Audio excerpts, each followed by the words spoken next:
Good morning. This is Cassidy Sharples with the REDX. I hope everyone is having a fantastic day. Welcome to Q&A with Top Prospectors. This is where we answer your prospecting questions with the best of the best, people who have proven prospecting processes and approaches to predictably generating listing appointments. We get these questions weekly from you, the listeners. So when you see an email from us, the REDX, that's your opportunity to ask any question that's standing in the way of getting the results that you want. After that, we go to the top prospectors for answers and we help you on your way to success. So this week's section is going to cover the questions that we've received in the last week, and an overwhelming amount of questions actually concerned expireds. In fact, 55% of those questions. So we're really excited to help out that many people. So these questions typically fell into three categories: call techniques, mental barriers such as motivation, confidence, overcoming rejection, and making a better plan. So I am so excited to introduce to you today a wonderful prospecting agent from our REDX community of top prospecting agents, and we are just so excited. Blair Ballin is incredible. He is highly spoken of amongst our REDX community, and we're just really excited to have him today. Blair, how are you doing? Very good. Thank you for having me. Yeah, we're very excited. Like I've said like a million times, your name came up in the office over and over again, so it's a little bit like I'm talking to a celebrity. Can you give me like a quick story on how you got into real estate, where you are now?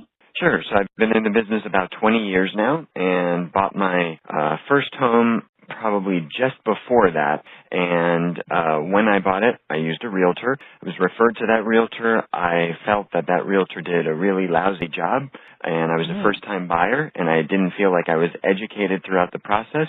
So basically, I wanted to get in the business to help other buyers so that type of process wouldn't happen to them, because it is a very big purchase, and I felt that, and maybe it was my own fault, but basically I didn't want that to happen to other people. So I formed my business on helping first-time buyers. It's evolved drastically since then to working with many different avenues, but certainly still working with first-time buyers is one of my passions. And throughout the years, it's also taken a completely different turn than what I would have thought based on what my personality was, to having to be on the phones prospecting for both buyers and sellers, whereas when I got in the business, I thought, I just run a bunch of advertisements, marketing, whatever. And I know that that works for some people, but prospecting has been the basis of my business for at least the past 7 years and made up a very good amount of it. Wow. Well, that's really interesting that you learned from a bad experience. You learned like, okay, now I know what not to do. Yeah, and even though that experience wasn't very good, I did get my house. I love the house, but I am grateful that that happened, because who knows, if the realtor did a great job, I might not be where I am today.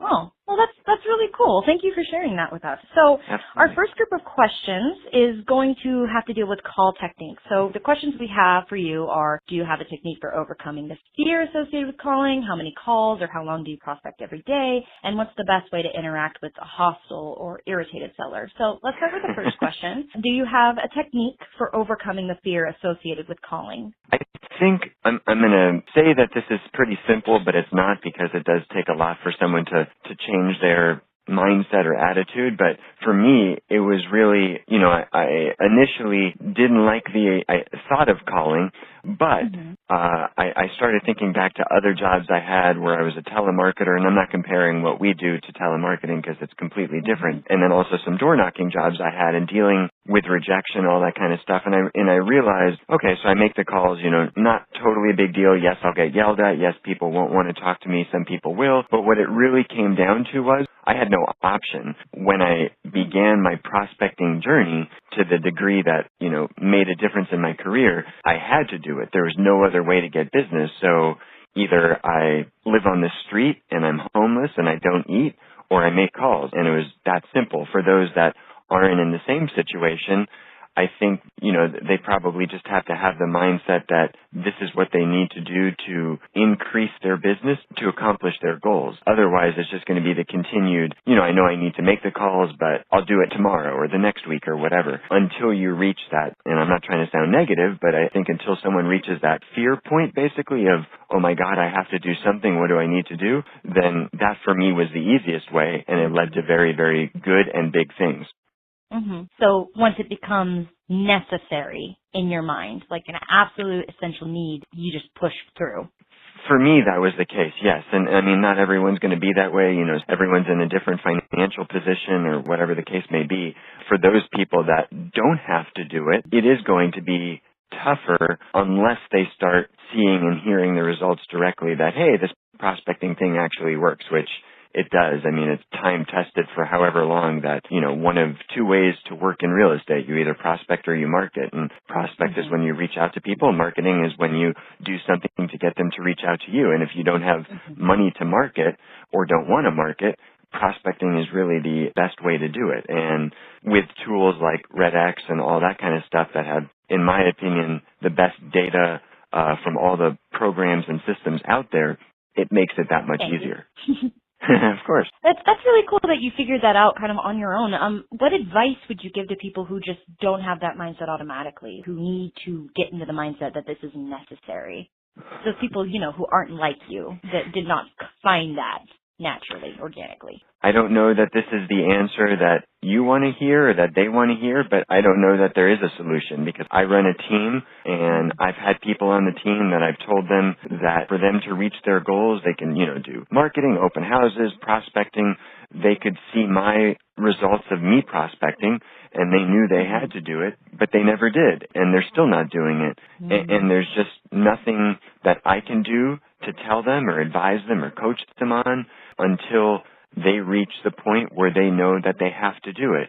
You know, the results are out there that prospecting works, whether it's with, you know, Mike Ferry as a coach or other people that we might see on Facebook that are very good at prospecting, whether it's expired, FSBOs or whatever, it works. But until someone really does it for themselves and understands that it's not as difficult as we make it out to be and the rejection thing, that's not really a big deal. I mean, I try to turn it into humor. So, you know, if someone yells at me or drops the F-bomb on me or whatever, it just turns into something humorous and maybe making a Facebook post out of it so other people laugh about it. So like yesterday, as an example, I was calling expireds, and before I could say something, because this was not a current expired, they were getting a ton of calls. They were like something along the lines of, if you are a realtor, then I don't want to talk to you. And basically I responded immediately, and yes, I'm sarcastic.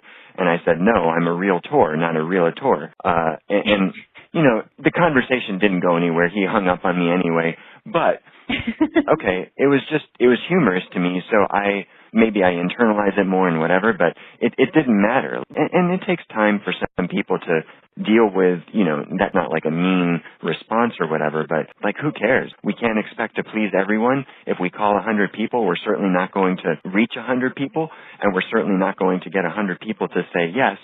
So just accept that it's a numbers game, and we constantly try to improve our numbers. Yeah. I like that. I like that you put a positive spin on that, because that's something that people can do. That's something they can work towards. That's a good goal. And then what are some other ways that you reset after bad calls?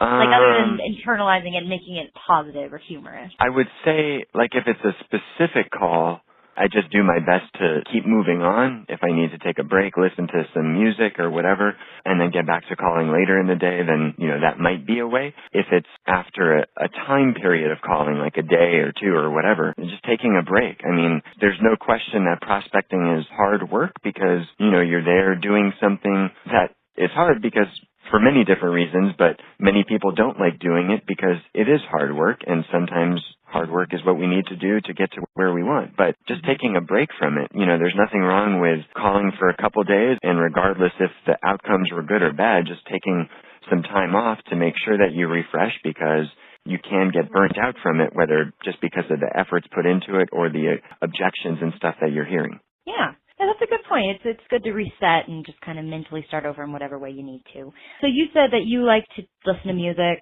take a break. Is there any specific thing you like to do? Do you like to take a walk? Do you like to go somewhere specific? What are some ways you refresh?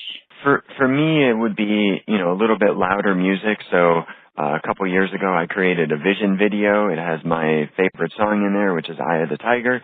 And then some different goals that I have. So I'll try to play that. I'm not always good about playing it, but I'll play that so I can see what my goals are, short and long term. If it's not that, it's doing what the opposite of the prospecting is. And I make the prospecting fun, or I try to, but it would be probably doing something like going on Facebook, which is, completely the opposite from the standpoint, like, you don't have to work at something. You can comment, you can like stuff, you can look at silly videos, whatever, to try and counteract whatever negative stuff or positive might have occurred. So you can just have a break and just relax and then get right back on the phone if you have to or want to. Yeah, I like that. There's other ways you can make things positive around you. I like Totally. that. Do you have a link to that vision video? I'm just curious. I do think it's on YouTube, but it's been so while since I saw it there. I just have it on my computer, but I know I have your email address. If I can dig it up or produce it, then I'll email you the link to share with everyone if you want. Great. That'd be awesome. Thank you so much. So you mentioned, just the long periods of time you spend prospecting. So let's move on to our next question. How many calls or how long do you prospect every day? So I think, and hopefully I can relate well to the audience here, I set my week up Sunday night to say, okay, I want to accomplish these goals, whether that's this amount of appointments, contacts, contracts, listings, whatever, and then also amount of hours called, because my business is based off of me prospecting. And I would like to add, before I answer that question, is that what I think a lot of agents don't totally understand, either because they haven't seen it yet and they will once they put forth the efforts, is something I've noticed more, especially in the past couple years as I've prospected more, is that we shouldn't focus as much on the results. We should just focus more on the activity. So if the goal for the week for me is 8 hours of prospecting, 8 hours of calling, great. I do my 8 hours. If no appointments come from it, so be it. We've accomplished that, and then we should reward ourselves from it because we've accomplished it. The outcome could be because maybe enough people weren't home. Maybe we need to brush up on our scripts and, do more role playing. Maybe we just called at the wrong times. But the fact of the matter is we made the effort to make the calls, and that's phenomenal. That doesn't mean that we want to continue calling every week and not have any business come from it. But the next point is, what I have noticed, and I do believe that this will occur for everyone, regardless of their thoughts of like energy and the movie The Secret and all that kind of stuff, is I believe if the energy sees you putting out the effort to make these calls or doing efforts for your business, that you will end up getting business, not necessarily related to a call that you made speaking to Mrs. Jones, but somehow you just end up getting business. And I know for many weeks where I was calling and not having the best luck, I was still getting business because of the efforts I was putting forth, and it had nothing to do with the calling exactly related to me calling in expired or expireds for that week. I might not have listed any expireds or gotten any appointments from that, but I was getting business from other stuff. So I think agents need to know that that's important and kind of go from there. I think that's really interesting because a lot of people start results first. So it's interesting that you focus on the work, the actual calling. So I think basically, like maybe comparing it to something that more people might be familiar with, like an athlete, basketball player, Michael Jordan. He might not be the best example, but if he continues to, shoot free throws, yes, he wants to be able to make more free throws, but if he's, envisioning that he's going to be in the seventh game of a finals game in a championship and he's on the free throw line, all that experience will eventually have paid off. And even if he was practicing those free throws, he might not have made every single one. You want to get better at your form, your skill sets, all that kind of stuff. But just doing that practice really, really pays off. And if we judge ourselves on the outcome, we're going to continue to, unfortunately, degrade ourselves because we're going to be like, oh, this calling thing stinks. It doesn't work. I don't want to do it more. I don't want to do it at all. And it shouldn't be that. Just focus on doing the activity and then from there, tracking stuff to figure out what can be improved so then we can potentially get more business from that activity, but still not judging it off of that. Interesting. Okay, so you're saying, I'm reiterating here, that there's a lot of different good things that come out of doing a lot of calls, and it doesn't always have to be a result like a sale. It's just being better at talking to people or, just other skills you have to have as a real estate agent.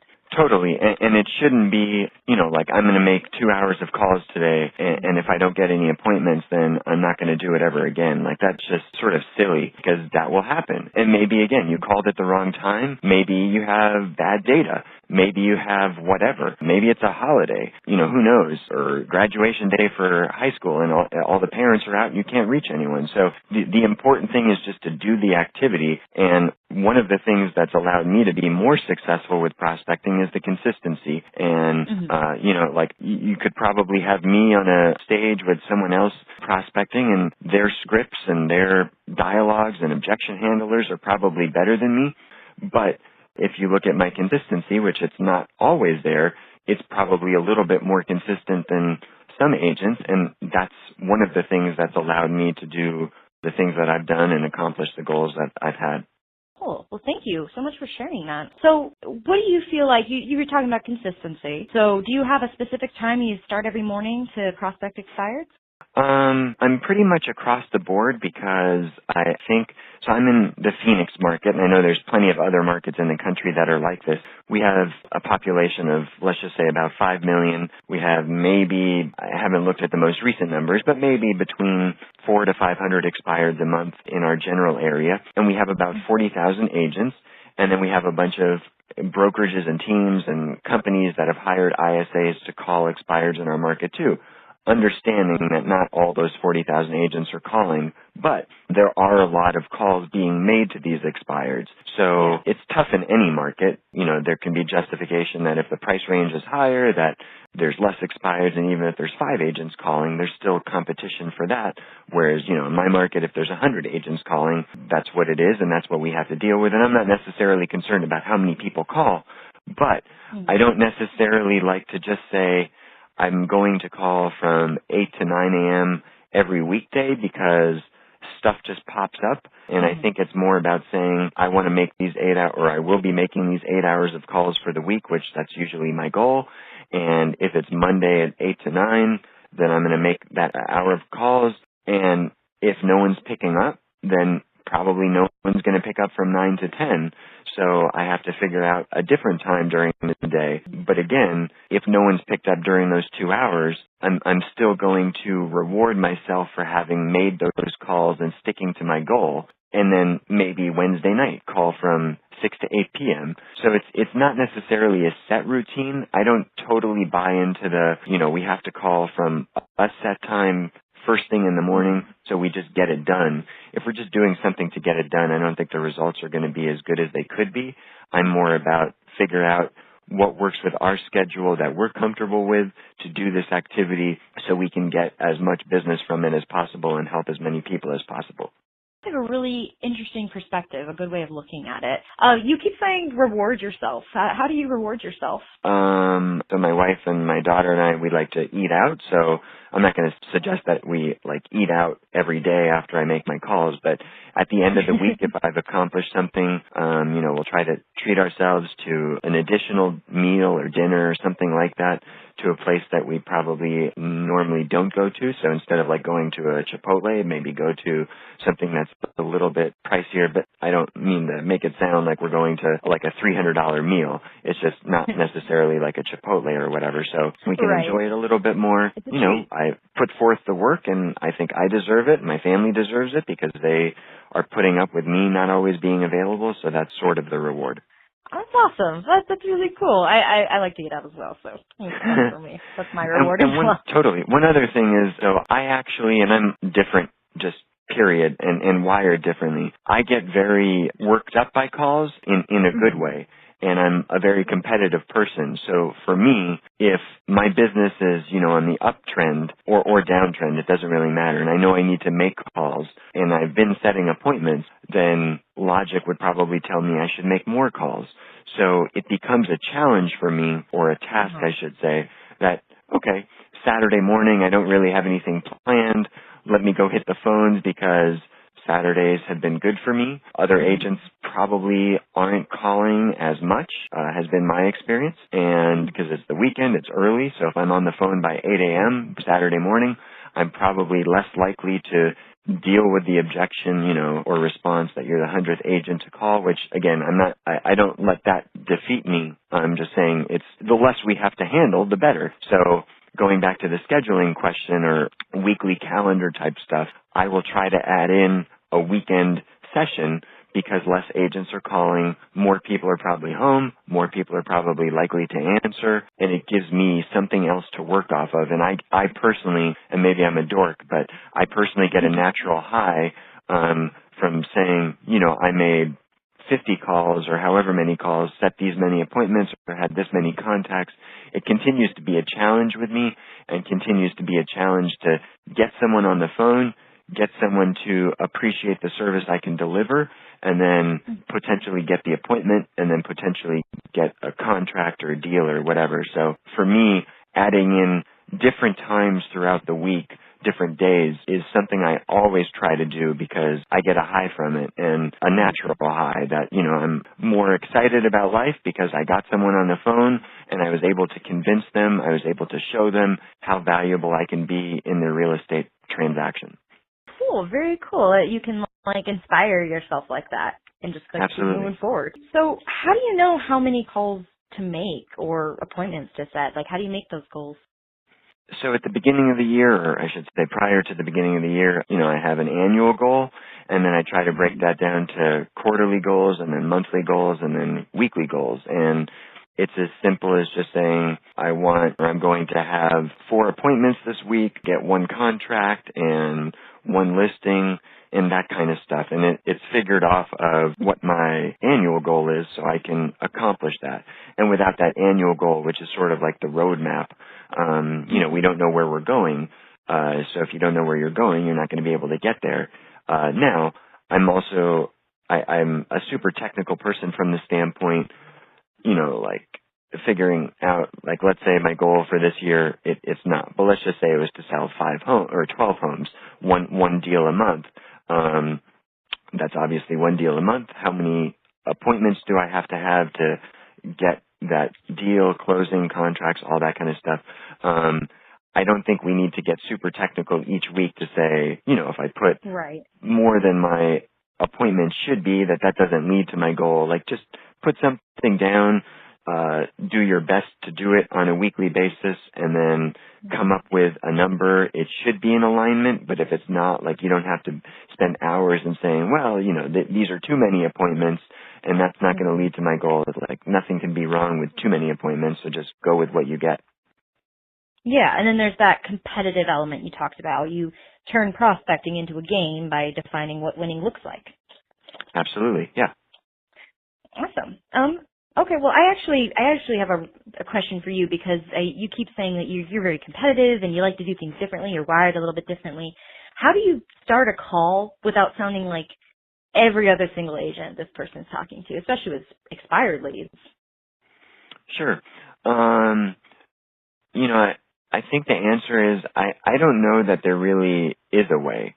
I use a script, or I use a script that I created based off of all the coaches that I had and people that I heard from that really went well with me as a person. And I thought it was different, but the reality is when they're being called by 100 people or whatever number, they've probably heard it from someone else. And I'm not going to name certain coaches that say that they have different scripts. I think we just need to say whatever is comfortable with us. Right now I'm using a script that is basically the intro is, hi, I'm looking for Cassidy. They say whatever, and then I say, or I might say it with all that also is, this is Blair with Conway. Have you heard of us? And I thought that was new to me, at least, and I thought it was newer, the person I learned it from. And then a couple weeks ago, I was actually on a REDX training call of some sort where it was a live objection call. And I used that script. It was posted in some Facebook forums, and a bunch of people were like, "Oh yeah, that script's been around for however long, but it was really good, and you did a good job with it." And there we go, thinking I thought it was new, but it's not. And then I don't know that there's really a new script out there, I think the importance is using what's comfortable with us, because if we start just repeating words that we're not comfortable with, we're not going to enjoy that call. We're not going to get the benefit that we should from it, and the consumer's not going to get the benefit. So I don't know that there is something different. I think we just need to come up with something that we feel comfortable with. Yeah, because when you feel comfortable, the consumer feels comfortable. Absolutely. And all of that stuff comes out in the call, in the words we use, the tone, the inflection, all that stuff. Yeah, totally. I 100% agree. So the final question that we actually had was the best way to interact with a hostile or irritated seller. And I feel like we talked about that already a little bit. You like to put like a positive spin on what they say, kind of bring some humor out of it, post on Facebook, just turn it into something that you can laugh at. Do you have any other methods you want to mention? I think on the phone, through all of these like objection handling, role playing stuff that we do, which is great because we're building our skill sets, we're practicing, which is one of the most important things.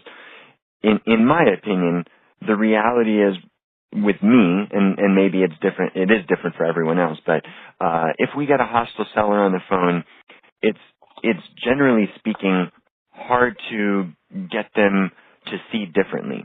So, we just need to accept that. We can continue to try our best to go along with the script, to try and convert them, keep asking questions, and sometimes it works, sometimes it doesn't, and we need to accept either outcome.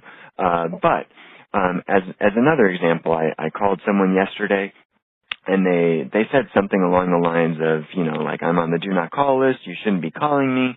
I don't do business with people that call me on the phone. And not all the time do I have my comebacks or whatever you want to call it, but so again, they said, like, I don't do business with people that call me over the phone. And I came back with, okay, when would be a good time for me to come by and meet you face to face, because you said you don't want me calling you. And some people might call that sarcastic, some people might call it rude, some people might say that I wasn't respecting their wishes. To me, they said something specifically, and I said something specifically that had nothing to do with what they said, and I was respecting their wishes. So I'm not going to say, like, after that call I was like, I got them or whatever. It didn't matter, but the point was I continued on with another question that I thought was appropriate. I didn't let that answer get to me, and I moved on with it. Certain sellers or certain prospects are going to be rude, and we just need to accept it, move on. Yes, it'll affect us sometimes, and the reality is we're doing something that a lot of prospects don't like, and we still have value to bring. We need to show them that value, and we need to just move on. It's part of the job. Yeah, I totally agree. But you said that sometimes it affects you. Like, do you ever get, like, truly hurt by something that someone says? People can be pretty mean. And if that happens to you, how do you get over that? Is it the humor spin? How do you move on from that? I mean, I'm sure in all of the prospecting calls, someone has said something that affected me. I mean, like the one that probably comes to my mind, but I don't really think like I cared that much after. I mean, I heard it, and then I probably even laughed at it because it wasn't that big of a deal. He's like, you're a leech on society, and to me that's just like funny. Some people are probably going to take that a little bit differently, and like that's really rude, like, and I'm going to be hurt, but whatever. They're being called at a time when they might not like it. I respect that. Yeah. I still want to get business. So I'm probably not a good person to ask that question to, because I don't really let it affect me on a call-by-call basis. Now, if I'm making 100 calls and 100 people tell me that same thing that's rude or, call me a name or whatever, I'm probably eventually going to get worn out, and then I need to remove myself from it and take a break, whether that's an afternoon, a day, or whatever. But I'm probably not a good person to ask for, because I just move on. It's not a big deal. Yeah, and that's actually a question in and of itself. Just again, like we've talked about, just learning to not be affected. is the best way to deal with being affected, is just getting better at not being affected. Do you ever get, positive reception? Yeah, absolutely. And that's where some of the natural highs come out. Like a couple weeks ago, I spoke to someone, and it was a Saturday morning, and the home had come off the market, and how the discussion went about was exactly in alignment how I run my business. So last year I wrote a book, and I really did. It's called The Price is Right. It's about basically expired listings and how many agents, when they go on expired appointments or talk on the phone about them, they're usually going to battle and only speak to the owner about price and how it should be lower. I don't believe that. I don't think price is the most important factor in any market. I'm not saying it's not important. So in this conversation, I don't want that to come across to say, like, I go to every expired or any homeowner and just win them over by quoting the highest price. I believe we as agents don't always do the best job of doing market research and understanding the market. So I'm able to usually support a higher list price and then sale price. And on this call, that aligned perfectly with that homeowner, and I felt extremely good. Now, whether she chooses to do business with me or not, I don't know. I did my job. I made the call. I had a contact, and things went very well, and I felt so good about it because now there's this homeowner who knows there's at least one realtor out there who believes what I believe, and I happen to believe personally that that's the right belief, is that price wasn't the issue with her home not selling, and I felt really, really good about that, and I was delivering that to someone who I think needed to hear it, not because of any other reason other than just her knowing that, hey, my home was on the market, a bunch of people were telling me price is too high, and she felt deflated, and she shouldn't. I mean, it's a beautiful home, and it really, I got a natural high from that because now here's someone who thinks, okay, price probably wasn't the problem. I have a realtor out there who believes what I believe, and should I decide to sell in the future, I'm probably going to give him a chance, and I felt really good about that. So yeah, like every positive experience is valuable, whether or not you end up selling. Totally, and even negative experiences. I've spoken to, like everyone else has spoken to, older expireds, and they've probably had a bad experience, and I'm trying to turn it into a good one, to make sure that they understand that it just happened. Just as I've said, we can't focus on the outcome. Yes, the outcome should be selling the home, but maybe they just listed the home at the wrong time. Maybe it was price. Yeah. Maybe it was condition. Maybe it was something else. But let me deliver to you to show you what I can do, and maybe the outcome will remain the same, but the effort put forth won't be the same, in my opinion, and we're going to market the heck out of the home, and you're probably going to have a better experience, and to me, that's a lot of value, and that's continuing, in my opinion, to improve our profession as realtors, which sometimes doesn't always have the best image and all that kind of stuff. Yeah, well, and thank you so much for sharing all of that. I think that's really valuable to our listeners, and especially those who are having trouble with motivation or confidence, and which is great because that's actually what we're going to talk about next. We received a lot of questions of people who are just like we've mentioned, afraid to get on the phone, or they're just terrified of rejection, and they haven't yet learned how to not be affected by it. So the first question is just, what advice do you have for overcoming distraction or procrastination specifically? Not just not wanting to get on the phone, but if something comes by that catches your eye and you just can't get your eyes away from it, how do you overcome that?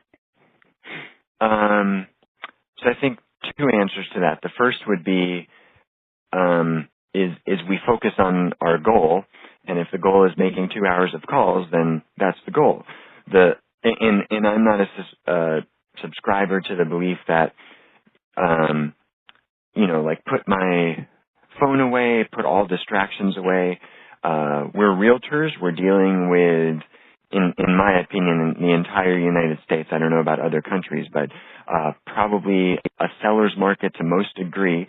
And if we're working with a buyer client or any client and an offer comes in or we get someone requesting a showing, and I know different coaches are going to disagree with me on this, and that's fine. I want to help that client. So that doesn't mean I'm going to hang up on my prospecting session, but I'm going to do my best to handle that while I'm doing it. Do I lose focus on the expired call or the prospecting call? Absolutely. But I'm still initiating that other business, and I'm still going to get my other tasks done. And I don't think we as humans can really avoid distractions easily, at least most of us. Some of us can. But I think for the average prospector, average realtor, and I don't mean anything negative by average, I just mean your typical realtor that's making calls, I say just accept it and then know that you're still going to have to do those calls. So if something comes up where you have to hang up, and you have to handle something else for 20 minutes, when that's up, make sure that you've freed yourself from whatever happened and then get right back on the phone. Don't make it such a big thing like, oh my God, like I had to handle this for however long. I'll give a good example. I think not because it's mine. I'm not trying to sound like some egotistical maniac. It's just I have an example that I think can work well. 2 weeks ago, I arranged for a call session in my office for me and a team member, and it was supposed to be like 5 to 7 p.m. Really excited about it, going to hit the phones to call expireds, buyers, all that kind of stuff. And at about 4:40 maybe, I received a call from my father, didn't answer it, ended up checking voicemail whenever it came in 2-3 minutes later. He lives in a different state, and I found out that he essentially had a heart attack, and he was in the emergency room or ICU or whatever. And here I am, trying to, get prepared for my call session in 15 minutes and to say, and that might be the extreme example, sort of, but to say let's just avoid the distraction and, go make our calls, whatever, that's not, I don't see how that's possible. So, I was able to get in touch with them. I didn't start the call session right at 5 o'clock, but I did start the call session eventually, and I made the calls, and I was able to get through to some contacts and set some appointments and potentially get some business out of it. And by no means did I overlook what had happened to him, but it was a very big distraction. It was constantly on my mind. I'm sure my tonality on the phone wasn't the same because I was down, but I knew I had to make the calls, and I did. And was I distracted? Absolutely. Well, and that's really interesting. It's almost like, and tell me if I'm wrong, but embracing distraction and learning to multitask 100%. rather than forcing yourself away from everything. 100%. Yeah, and I think multitasking is an excellent skill for real estate agents to learn. Anyway. It really is, and I think, a couple years ago, and this isn't a negative comment about the author or the book, but there was that book written by Gary Keller called The One Thing, and I think some agents sometimes see or read that or internalize that and saying, okay, I'm going to make my expired calls or calling, and I'm going to do nothing else. And I don't know that that was the intention. If it was, then I misunderstood it. But I think it's more about, just as you said, and you put it perfectly, is embracing it.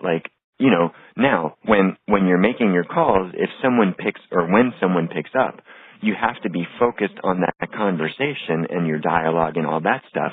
But there's nothing wrong with writing thank you cards while, you're on your REDX or whatever dialer you're using, if you're using a dialer, which I would strongly suggest. But writing thank you notes, because after your call session, you might have a bunch of tasks to do, and you might just want to get home. So I don't see how it hurts you to do these other things while you're doing your calls, as long as you know when someone picks up the phone, you're there, that's what you're focused on, that's your one thing. Other than that, I think multitasking is fine. That's awesome. Thank you so much for sharing that. I think that's great. And you're right, maybe people need to hear that. Maybe they're better multitaskers. So now we got a lot of phrases that more or less is the same thing, which is, I don't like making the calls. And, that's a pretty general term, like I said before. I was wondering if you could kind of work through with me, how would you diagnose why a person doesn't like a call? Like, if they're not sure what it is about it that they don't like, how would they go about figuring it out and overcoming it? I'm not much of a generalization kind of person, but I think usually it boils down to fear of rejection, hearing something negative, because we as humans don't like to, be called something negatively or not tell us a yes or what we want to hear. And then it just goes back to what I think you had originally asked me about is I know I need to make the calls, otherwise I'm not going to be able to pay bills and accomplish my goals. So whatever, like I just have to get over it. A couple years ago, I attended a Tony Robbins conference, the Unleash Your Power Within, which I would suggest to any realtor to go to. And in that conference is the event where you walk across the hot coals. And really, I think the only reason to not walk across it would be fear of burning your feet or fear of whatever. And one of the things in the conference is how to change your state. So, if you approach the coals correctly and they teach you how to approach it, and while you walk across it, of the 10,000 people who did it, maybe 4, from what I remember, maybe got a little bit of a burn. And I'm comfortable in saying with that kind of ratio or percentage or whatever, that they probably didn't follow the rules and they didn't know how to change their state and they were fearful of walking across them. So what's going to happen? You're going to be in fear and then you're going to open up your body and mind to getting hurt, and they got hurt. So with these calls, it's, I'm not trying to downplay someone's fears or all that kind of stuff, but the reality is just get on the phones. Once you get on the phones, you'll see the results. Yeah, right. Come to terms with that fear in whatever way you have to, because it's a necessity.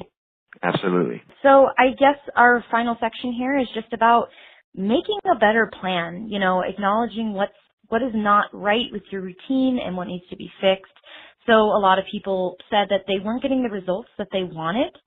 How do you help a real estate agent diagnose this issue and fix it? How do they know what is getting in their way to getting to that success level? So, it would be making sure that they have a plan with some written form of their goals. And then from there, figuring out, let's just say they were prospecting, and their goal is 3 hours a week.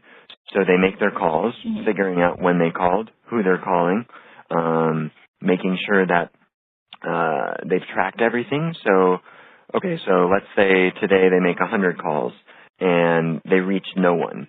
So do we think the data is bad? If the data is bad, then replacing data to figure out, let's correct that part of it so then we can reach people. And then once we reach people, if we're not getting any appointments, is it based off of what we said? So we analyze that. And one of the toughest things I did was record my calls and then gave them to my coach at the time. And it was tough from a really good standpoint in that I'm thinking, okay, I have this person who was an awesome prospector when he was in the business, and he's going to be analyzing this like I need to be on the top of my game. And it made me step up even more.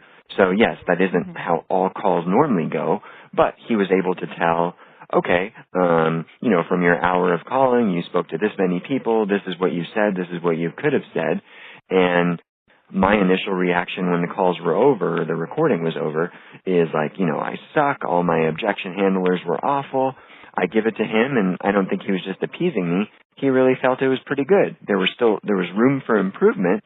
The data was okay, but there were things I could have said a little bit differently or added that would have extended questions, dialogues to improve that, to then know, okay, my wording wasn't ideal. Let me improve the wording.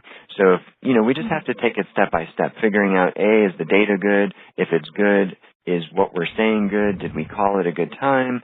Trying different times, and just, trying different things to figure out what works, what doesn't work, and then kind of analyzing that and going from there.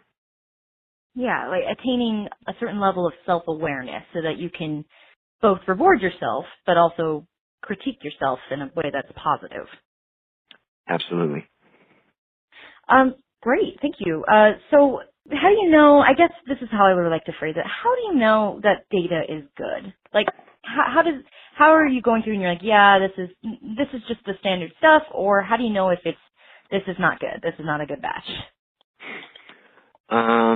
Question. I think it's, if you're making these calls, to whoever, and you're just not getting who you want to on the phone, then over time, then you can start to probably come up with a good assumption that this data is bad. And you guys never have asked me to do this or endorse REDX or whatever, but REDX, in my opinion, for expireds, I don't call FSBOs. I'm frightened of them. But for expireds, and I'm not suggesting that REDX's data for FSBOs is bad. I just don't call them, so I can't speak to it. But REDX's data for expireds, in my opinion, is the best in the industry. And could that be different in other markets? It could be. I don't think so, but it could be because I'm not in other markets and I haven't tested it, so I don't know.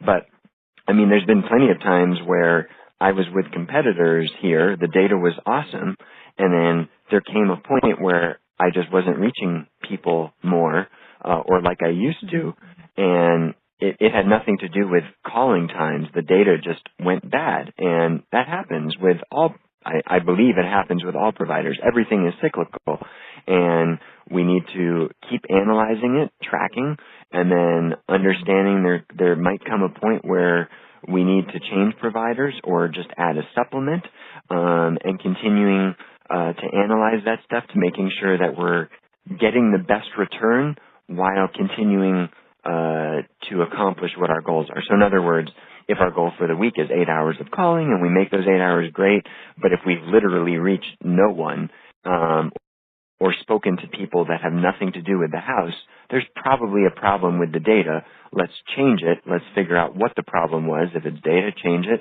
and then now have good data, make those calls, we reach people, cool. And again, you didn't ask me to endorse REDX, but I'm going to. When I make these calls with the REDX with the REDX data, like it's phenomenal. It's like a different product used to be when that product came out or that service, and everyone raved about that product. And maybe you guys don't appreciate me saying that, but I will say this product through REDX blows that product away on many different levels. And not only is it the data, but let's just say you provide 5 numbers for that potential homeowner. However you guys have done it, a lot of the times that first or second number will be the person associated with that home. So for me, now I know I have to work 1/5 or 4/5 less to try to reach that homeowner, which is outstanding because if I can make more calls, I'm going to reach more people that are associated with the home, which gives me a greater chance of getting more contacts, more appointments, more contracts, more closings. And REDX has done a phenomenal job with that.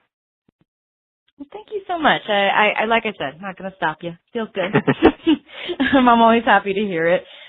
We're very passionate about just helping people succeed. So just hearing even from you that we've helped you along, it's great. I'm really happy to be having that conversation with you. With the whole prospecting thing, like prospecting isn't just towards expireds. It's just being on the phone, whether it's calling our database. But since this is a call with you guys from REDX, I will also say you've also done a phenomenal job with getting other types of homeowners. So, you have the for rent by owners, which aren't being called by every realtor because not every realtor has access to them and REDX, and they're easily obtained in REDX. And like there's so much data that we can call and prospect to, and I stand behind at least those two, meaning the for rent by owners and the expireds, within, and also the geographic stuff that you guys have.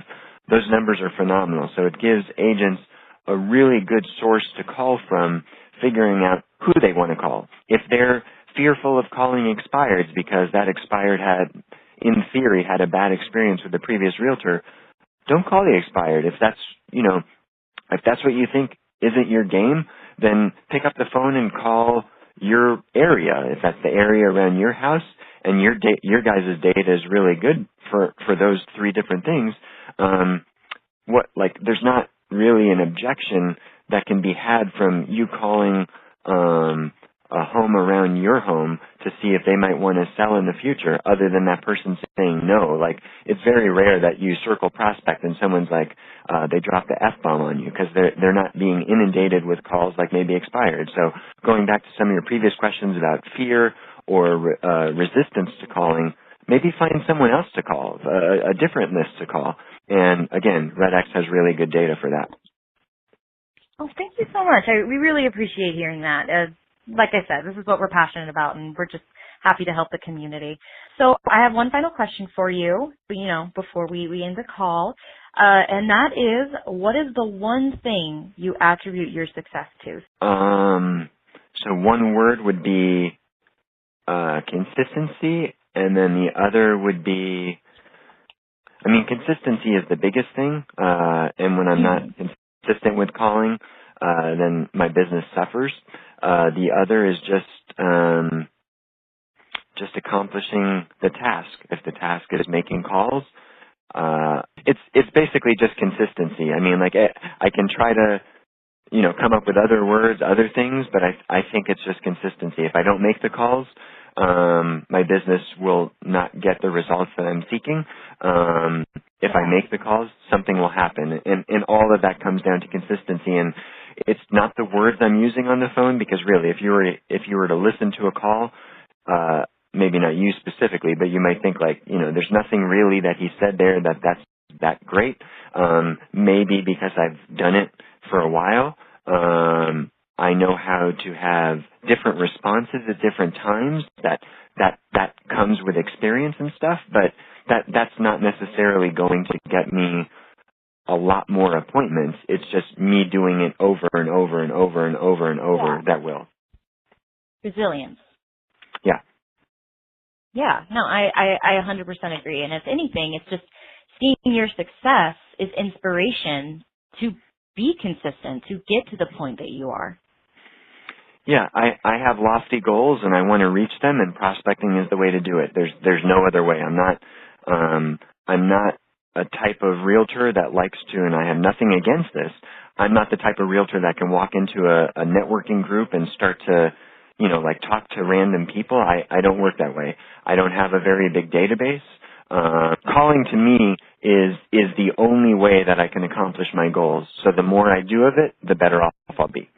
Okay, awesome. Well, thank you so much for sharing that with us. Do you have before we go, do you have any final resources you'd like to share? Coaches, books, videos, anything that you think would be a really imperative source to these real estate agents? So I think from the coaches that are out there, Barino is an excellent coach to learn from. He's had some really good stuff that's out there on expired, FSBOs, whatever. Dirk Zeller was also a coach of mine at one point. He used to make expired calls, FSBO calls, and he's very good at that also. I think, we know of maybe some more the popular ones, so to speak, might be like Mike Ferry. I think he's got some good stuff. I personally, and I have nothing against Mike Ferry, I personally don't mesh well with those scripts, so I don't use them, but they work for others, so I can't say they don't work. I think agents should learn as much as possible and then implement something as quickly as possible. Learn it, learn about it, and then use what works for you. Outside of that, and outside of the real estate world, I would strongly encourage all realtors to learn something from Tony Robbins, whether it's going to a conference, watching some of his YouTube videos, getting over the state of fear, accomplishing goals, whatever it is. He's got some awesome stuff that's out there that can really be very good. I guess one other person in the real estate space, and he's someone who I started watching his videos, and I know you guys are a big supporter of him. Derek Lipsky has some really good stuff, and some of his older videos where he calls expireds and some nasty expireds, I think are some really good calls, and he handled them perfectly. And he handled someone who hung up on him. He called right back, and he set the appointment and probably sold the house. And he's very good at what he does. And I think those would probably be some of the resources that I would suggest to realtors to speak with. And certainly anyone watching or listening to this that want to reach out to me, I'm available for them as well for whatever that's worth to them. That's awesome. Thank you so much for, not just offering your help, but offering all these different resources and names. I'm sure it's going to be very valuable to our listeners. Awesome. Do you have anything else to add before we sign off? I mean, I probably said it throughout the call, but I'm grateful that my original coach told me I needed to be on the phones, because it's allowed me to accomplish some of my goals, and I love it, and I do get burnt out from it, but then I'm right back at it, and I know when I'm on the phones, my business will see results from it, and I enjoy talking to people. I enjoy the challenge, and I think for those that are out there that are fearful of making the calls, don't want to make the calls, just get in there and do it, and you will start to see the results. And don't focus on the results, but you will start to see them. That's excellent. Thank you so much, Blair, for just all your insight. It's very valuable, not just to the agents, but to me as well. I learned a lot today. Thank you very much. You're very welcome. All right. It's been a pleasure. I hope that we can talk again soon. Absolutely. All right. Thank you so much, Blair. Have a great day. You're welcome. You too. Bye-bye. Bye-bye. That's going to be it for today. Thank you guys so much for joining. We hope you had a wonderful educational experience, and we at the REDX love providing this experience to our community. If you want to learn more about REDX, or you're just not sure what prospecting tool is best for you, you can call us and learn more about expireds, FSBOs, FURBOs, pre-foreclosures, and our new multi-line storm dialer by calling 800-731-7339, or you can visit our website at theredx.com. Again, that number is 800-731-7339, or you can visit theredx.com. It was my pleasure working to find out what's important to you and getting answers today, and I'm really looking forward to next time. Again, this is Cassidy Sharples with the REDX, and I wish you happy products, and I wish you happy products, and I wish you happy products, and I wish you happy products, and I